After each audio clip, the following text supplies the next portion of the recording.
Assalamualaikum warahmatullahi wabarakatuh. Perkenalkan, nama saya Mutiawati dengan NIM F2019 01023. Pada video kali ini saya akan menjelaskan tugas farmakologi 2 yang berjudul anti kanker.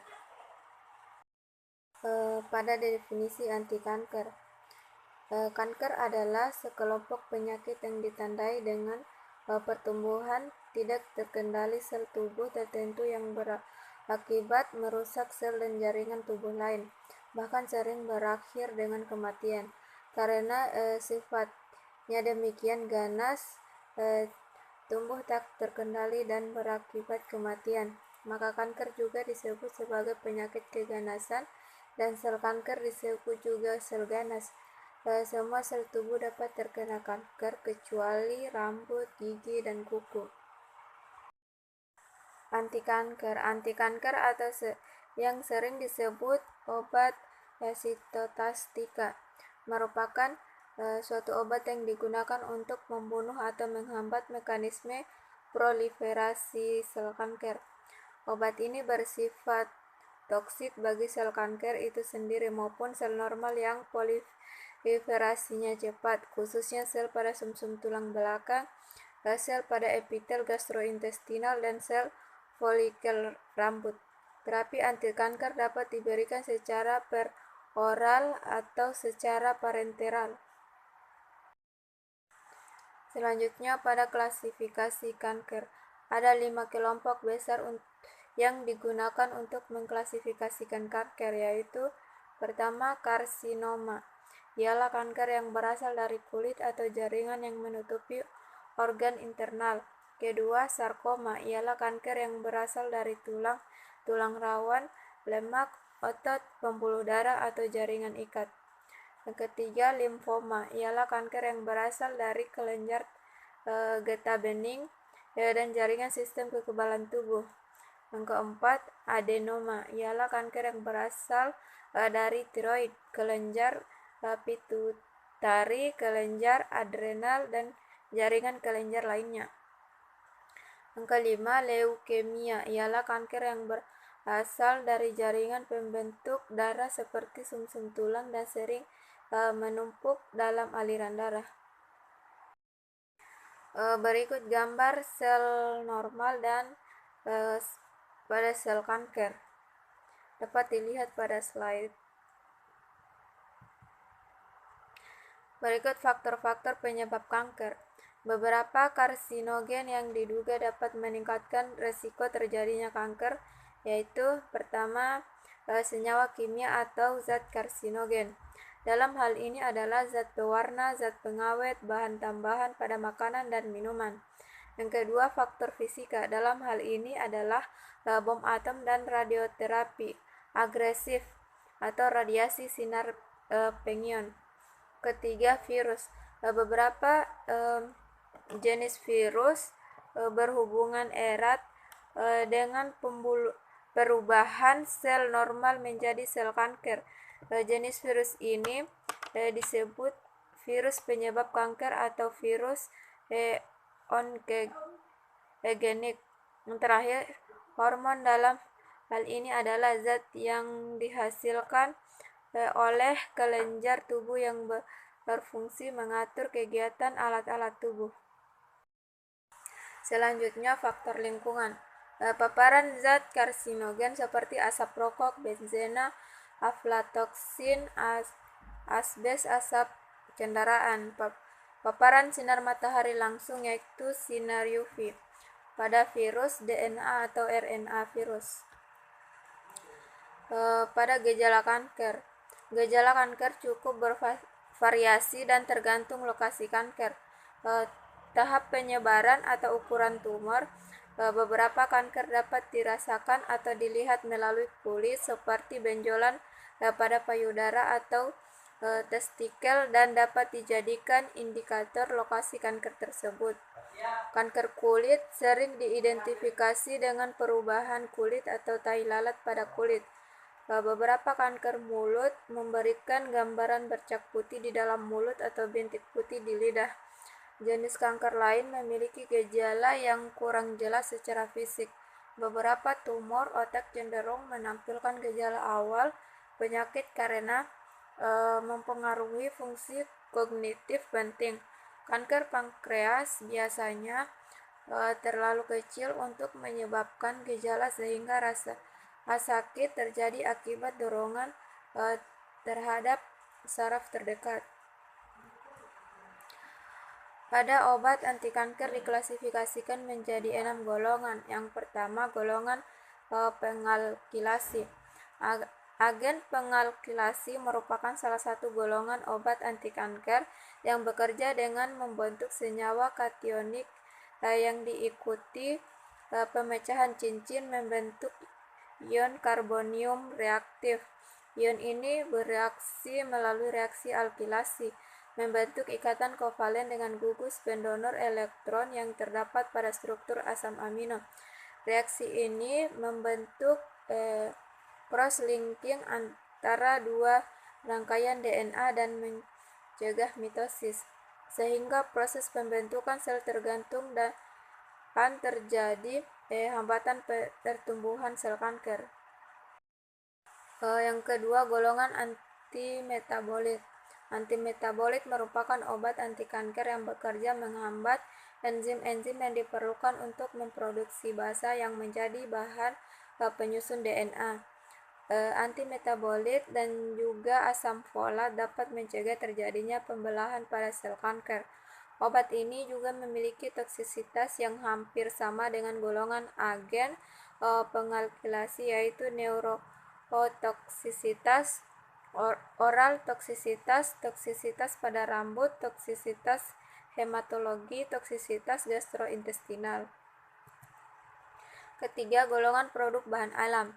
Terdapat beberapa obat yang berasal dari produk alam yang dapat mengikat DNA dengan proses interkalasi sehingga dapat menyebabkan kerusakan pada kromosom sel kanker serta menghambat pembelahan sel kanker. Pada golongan produk bahan alam terdapat subgolongan penghambat enzim topoisomerase yang dapat menyebabkan leukemia, utamanya yaitu acute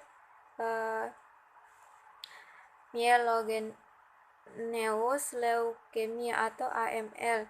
Leukemia berkembang lebih cepat pada pengobatan dengan menggunakan obat golongan ini apabila dibandingkan dengan golongan agen pengalkilasi. Selanjutnya, golongan hormon. Pada penelitian toksisitas akut dan kronik telah menunjukkan bahwa sebagian besar temuan yang diamati terkait dengan efek hormonal dari obat anti kanker golongan hormon, salah satunya toremifen. Toremifen berguna dalam mengobati kanker payudara seiring dengan kemajuan di bidang kedokteran. Terdapat beberapa penelitian yang menyebutkan bahwa penggunaan toremifen dalam jangka waktu lama dapat berpotensi menyebabkan kanker endometrium sekunder pada wanita serta pada tikus dapat menyebabkan hepatocarcinoma. Selanjutnya, golongan target molekul. Obat golongan ini bekerja melawan sel kanker dengan menargetkan pada gen atau protein tertentu. Vemurafenib dan darafenib adalah obat yang menargetkan protein BRAF.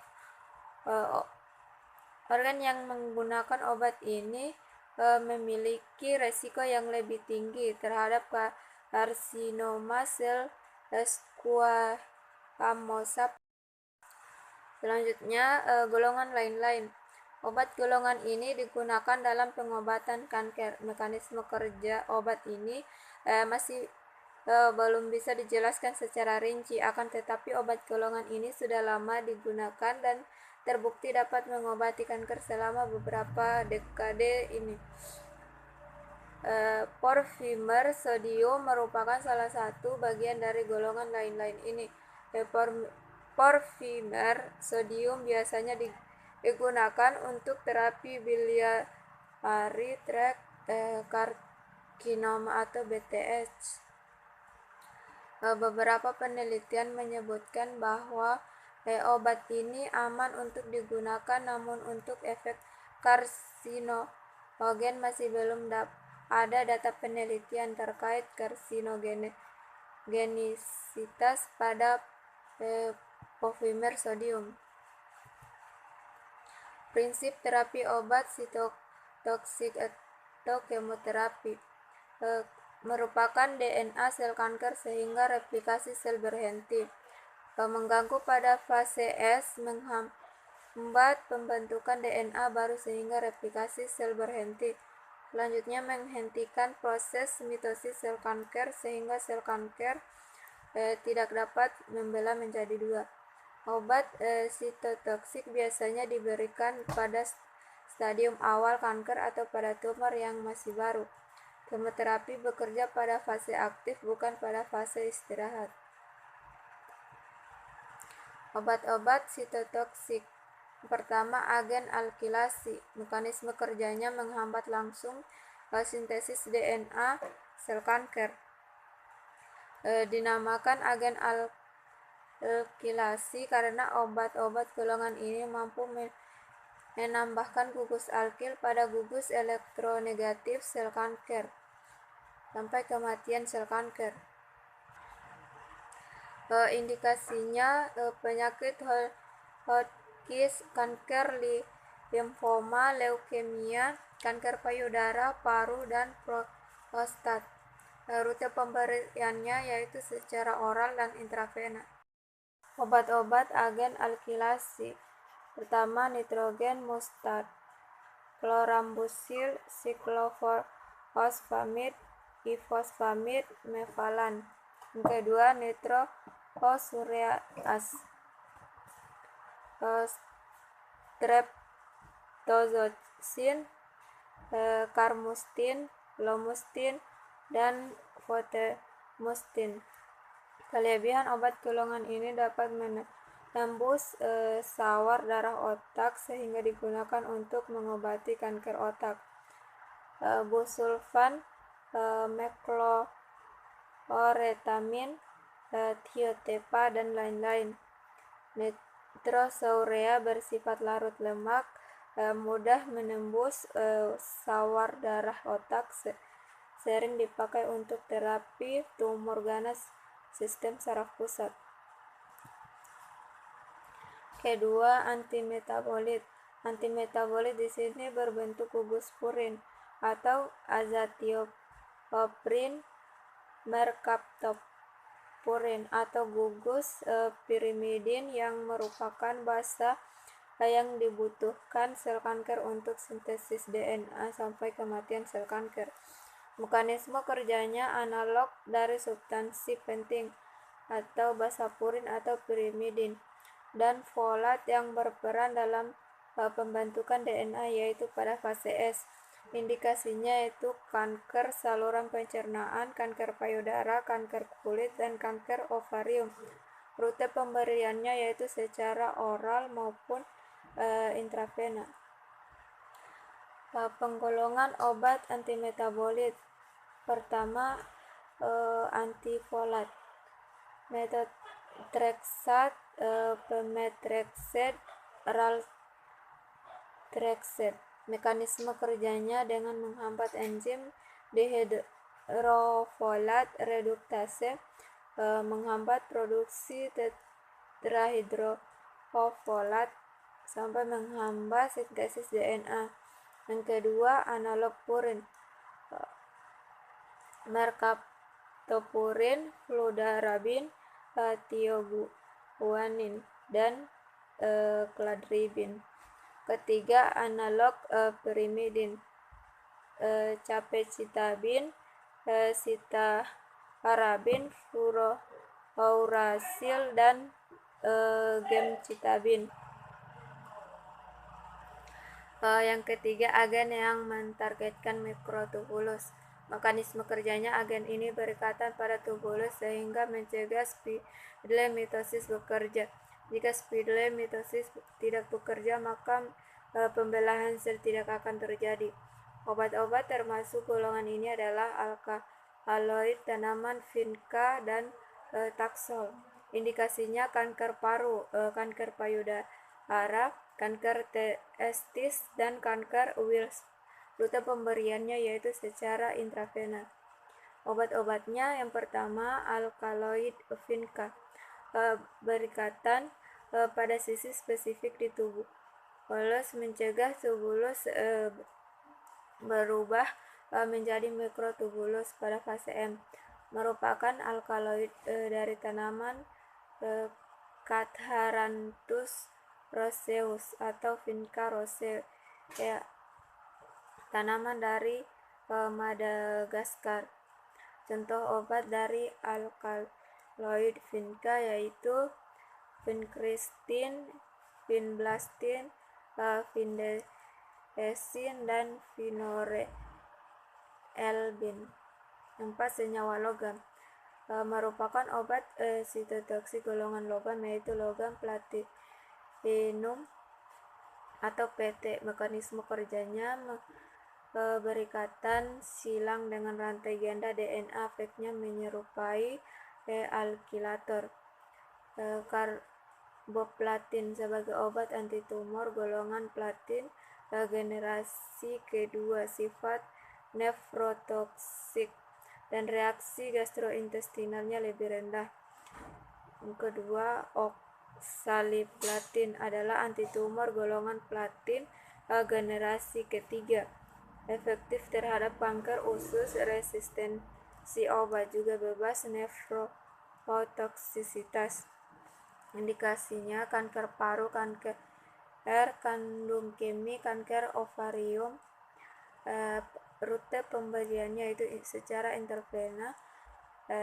Contoh obatnya carboplatin, cisplatin, dan oxaliplatin. Kelima, agen lainnya.